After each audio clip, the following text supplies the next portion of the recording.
Bismillahirrahmanirrahim. Assalamu alaykum. Hürmetli qarindoshlar. Bugun kechirim so'rash haqida to'xtalamiz. Aqillarcha kechirim so'rashni bilamsiz. Xatolashish ayb emas, kechirim so'ramaslik aybdir. İnsan uchun o'z xatoligini e'tirof qilish va birovdan kechirim so'rash intayin og'ir keladigan ishdir. Chunki u iqror, tushib berish va qarshi tarafning haqqini e'tirof qilishni o'z ichiga oladi. Shunga nurg'un kishilar o'z xatoligini tunigan turuqliq e'tirof qilishni xohlamaydi. Birovni ranjitib qo'yganligi sababli vijdon azobi chekidi-yu, kechirim so'rab vijdonini rohatlantirishga ko'ngli unmaydi. Demak, insonlarda kechirim deyilmaslik krizisi bek og'ir. Halbuki o'z xatoligini e'tirof qilish ve kechirim so'rash eng fazilatli amaldir. Payg'ambar sallallohu alayhi vasallam buni ifodalab, har qanday odam xatolashdi, xatolashquchlarning eng yaxshisi tavba qilg'uvchilardir deb ko'rsatgan. Hadisning ma'nosi shuki, insonlar hamisha to'g'ri ish qilmaydi, ko'p vaqtlarda xatolashdi. Ular bilib bilmay bir-birini ranjitib qo'ydi. Bu chaqda xatolashquchining o'z xatoligini to'nib, qarshi tarafdan kechirim so'rashi lozim. Kechirim so'rash hargizmi o'zini tushirganlik emas, balki o'zining fazilatini joriy qildirish orqali martaba qozonganligidir. Hadisdagi xatolashquchilarning eng yaxshisi tavba qilg'uvchilardir degan so'z o'zining xatoligini tunib, kamchiligini e'tirof qilib, qarshi tarafdan kechirim so'ragan odamning eng fazilatli odam ekanligini ko'rsatadi. Chunki tavba degan so'z qarshi tarafdan o'z gunohini tilash deganlikdir. Xatolik ikki turlik bo'lib, biri Alloh taolaning amr farmonlariga xiloflik qilish, buning tavbasi o'z gunohiga pushaymon qilish, qayta sodir qilmaslikka bel bog'lash va uni to'xtatishdan iboratdir. Ya'ni gunohni shu hamon to'xtatishdan iborat. Yana biri insonlarga qarta sodir qilingan xatolik, yomonlik, uqishmaslik qatorliqlarning tövbesi yuqorqi 3 ish bilan birlikda qarshi tarafdan kechirim so'rash va uni rozi qilish bilan bo'ladi. Aqillarcha kechirim so'rash qanday bo'ladi? Faqir Saudiya Arabiston radiosi Turkiston bo'limida ishlayotgan kunlarimning birida Afg'onistonlik bir xizmatdoshim Saudiya Arabistonlik apparat boshqaruvchi yosh bilan gap talashib qoldi. Saudiya Arabistonlik yosh o'zining Saudiya Arabiston grajdonlik kibrisi bilan xizmatdoshimni haqoratladi, hatto unga tahdid soldi. Radioning mudiri shu kuni ahvoldan voqif bo'lib, avval bizni ishxonasiga chaqirib, amaliy jarayonni so'radi. Andın heliqi yoshni chaqirib, uningdan sening chet ellik xizmatdoshingni haqoratlaganliging va uniga tahdid solganliging rostmi deb so'radi. U ha, rost deb beshini chayqadi. Mudir orqadan unga sen xizmatdan haydalding dedi. Yosh, hurmatli mudir, to'xtab turing, so'zimni devolay dedi va mudirning ko'ziga qarab qo'l bog'lab turdi. Mudir, ayta dedi. Yosh, hurmatli mudir, men xatolashdim. Xizmatdoshimga haqsizlik qildim. Men bu ishda o'zimni aqlamayman. Chunki men jazoga haqliq. Agar jazolasangiz, bu sizning haqqingiz. Agar kechirib etsangiz, bu sizning esilligingizdir dedi. Mudir o'ylanib qoldi. Andin kechiradigan odam men emas, balki afg'on xizmatdoshingdir. Agar u seni kechirsa, men bu qatim seni kechirib etdim dedi. Mudirning gapi tugamasdilla Afg'onistonlik xizmatdoshim o'zining kechirganligini va u yoshning xizmatidan haydalmasligini talab qilganligini aytdi. Shuning bilan mudirning chiroyida tabassum paydo bo'ldi. Ular ikkisi quchoqlashib ko'rishdi. Demak, bu yosh kechirim so'rash orqali o'zining xizmatini saqlab qoldi. Faqir shu kuni aqillarcha kechirim so'rashning naqadar yaxshi, naqadar masalani hal qiluvchi, naqadar foydali ekanligini bilib oldim. 1995-yilning bir oqshimi Al Jazeera televizion kanalini ko'rib o'tiratdim. Uningda dunyoni zilzilaga keltirgan ichinishli bir xabarni ko'rdim. Xabarda aytilishicha, shu kuni Amerikaning Oklahoma viloyatida terrorlik voqeasi yuz bergan bo'lib, unda 168 odam hayotini ayrilgan. Orasida 16 nafar narisidimi bor ekan. Voqea yuz bergandan keyin Amerikaning barliq tashviqot vositalari musulmonlarni asossiz holda qaralagan. Hamma odam musulmonlarni ayblashga boshlagan va Amerikada musulmonlarning mavjudligi tahdid ostida qolgan edi. Hatto ba'zi radikal kuchlar musulmonlarning ish o'rinlariga o't qo'yishdek oshqulliqlarni sodir qilgan. Bu ahvol birer yilga yaqin davomlashdi. Keyin yana Al Jazeera kanalida Oklahoma viloyatining hokimi shu chog'dagi terrorlik jinoyatining qilmishkori oshkorlanganligini va uning burun Iroq urushiga qatnashgan amerikalik T. McFay ismli askar ekanligini e'lon qildi. Shu chog'da hokim riyosatchining nima uchun jinoyatchi o'ttirga chiqmay turib hamma odam musulmonlarni ayblashga oldirib ketdi degan savoliga menmi shundoq o'ylagan edim. Lekin tadqiqotlar bütün Amerikalıklar xatolashgandek meningmi xatolashganligimni isbotladi. Musulmonlarni begunoh ayblabdimiz. Şuna men Oklahoma viloyatining hokimi bo'lish sifatim bilan barliq musulmonlardan kechirim so'rayman. Ularga buningdan keyin bundaq haqsizlik qilinmaydiganligiga va'da beraman dedi.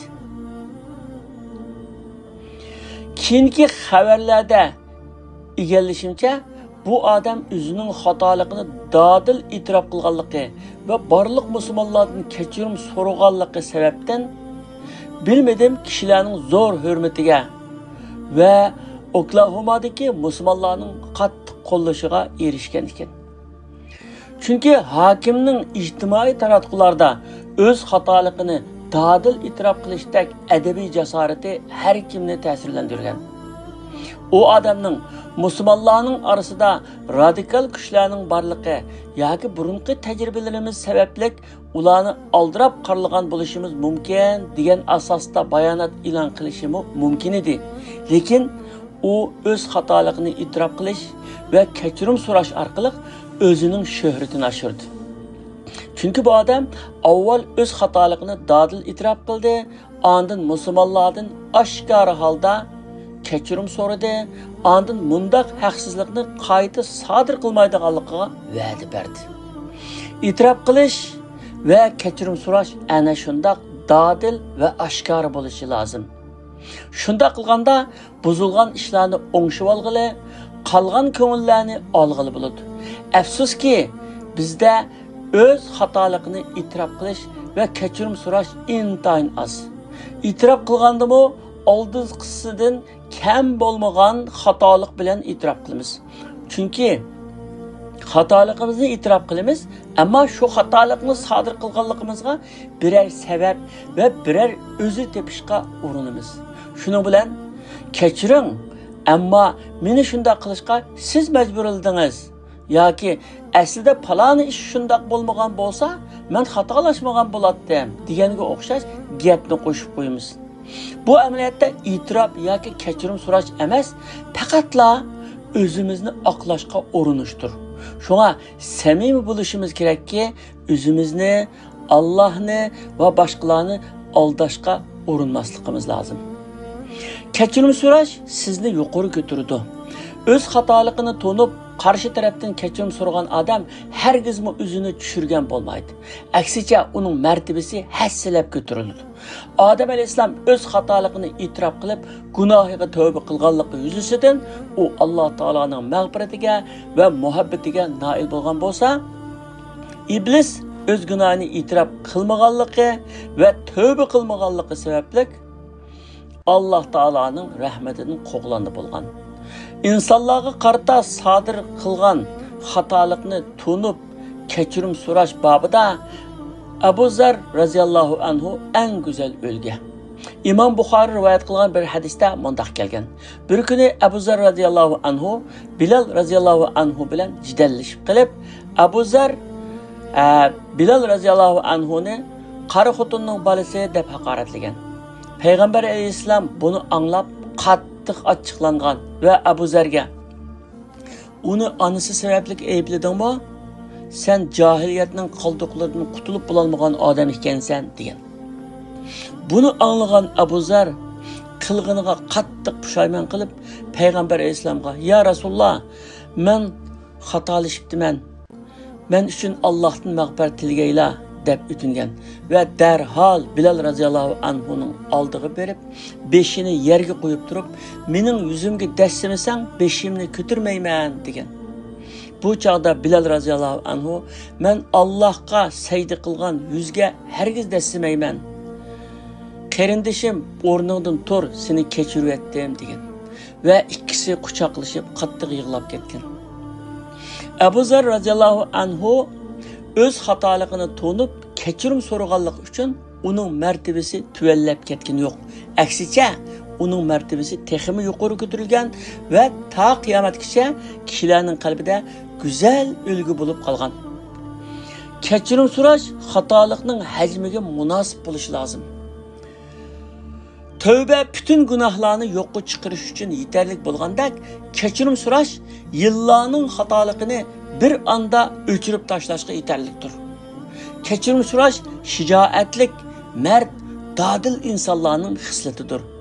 Kechirim so'rash sodir qilingan xatolikning hajmiga qarab tuvandagidek 3 turlik bo'ladi. Birincisi, kichik va oddiy xatoliklar uchun kechirim deb so'rash yetarlidir. İkincisi, xatolik cho'ng yoki ko'p bo'lganda kechirim so'rash bilan birga o'z xatoligini e'tirof qilish va uni o'z ustiga elishi, ya'ni xatoligini o'z ustiga elish lozim. Bu chaqda o'zi buzganlarni o'ngshashga, uchratgan ziyonni to'lashga va'da berdi. Navoda qarshi taraf jo'ringiz yoki ota-onangizga o'xshash qimmatli kishilaringiz bo'lganda kechirim ve itiraf bilen birlikte bunundan keyin bunda xatolikni qayta sodir qilmaydiganligingizni bildirib, ularning ko'nglini tindirsiz. Üçüncü, xatolik bek cho'ng bo'lganligi uchun qarshi taraf kechirishni rad qilgan chaqda oldingizda birla yo'l qolgan bo'ldi. U bo'lsa-mu insonlarning o'tirisida o'z xatoligingizni dadil aytib, qarshi tarafga yelinib turib kechirim so'rashdir. Balalarga kechirim so'rash madaniyatini o'g'itish zarur. Ota-onalarning balalarga iymon, islom va axloq o'rgatgandek, xatolik sodir qilganda dadil e'tirof qilish va kechirim so'rashdan iborat bu go'zal axloqni o'g'itishi to'liq muhim. Bunda qilish ularni kelgusida cho'ng xatoliklarga tushib qolishdan, hatto jinoiy qilmishlardan qo'g'dab qilishi mumkin. Chunki o'z xatoligini dadil e'tirof qilishni va kechirim so'rashni odat qilib olgan bolalarning xatoliklardan saqlanish nisbati albatta yuqori bo'ladi. Bolalarning o'z xatoligini e'tirof qiladigan va qarshi tarafdan kechirim so'rashdan ikkilanmaydigan bo'lib chiqishi ota-onalarga bog'liqdir. Chunki ular ota-onasida barni oladi, yo'qni ololmaydi. Shunga ota-ona bo'lg'uchilar balalari uchun bo'lsa-mu bir-biridan kechirim so'rashni, kechirishni va o'z xatoligini dadil e'tirof qilishni oilaning muhim axloqlaridan biriga aylantirish kerak. Qani endi navbat sizda. Hozirning o'zida sizdan ko'ngli qolgan, ya'ni ko'ngli ranjib qolgan bir do'stingizdan yoki biror yaqiningizdan kechirim so'rang. Oldi bilan jo'ringizdan qaysi bir o'tib ketgan xatoligingiz uchun kechirim so'rang. Shu chaqda o'zingizni va boshqalarni xushal qilishning qanchalik o'ng'ay ekanligini bilib qolasiz. Ibrat. Aqllarcha kechirim so'rashni bilgan vaqtingizda qilolmaydigan hech qanday ishingiz qolmaydi. Chunki siz u chaqda qarshi tarafni o'zingizga butunlay qoyil qilib olgan bo'lasiz. To'liq kechirim so'rash, kechirim, e'tirof va va'da qatorliqlarni o'z ichiga oladi. Kechirim degan insoniyat ijod qilgan eng kuchli so'z bo'lib, uni aytish bilan bir lahza ichida yillarning xatoligini tamoman o'chirib etgili bo'ladi. Alloh taolo hammamizning gunohlarini af qilsin va boshqalarni kechira oladigan va o'z xatoligimizni e'tirof qiladigan kishilardan qilsin. Amin.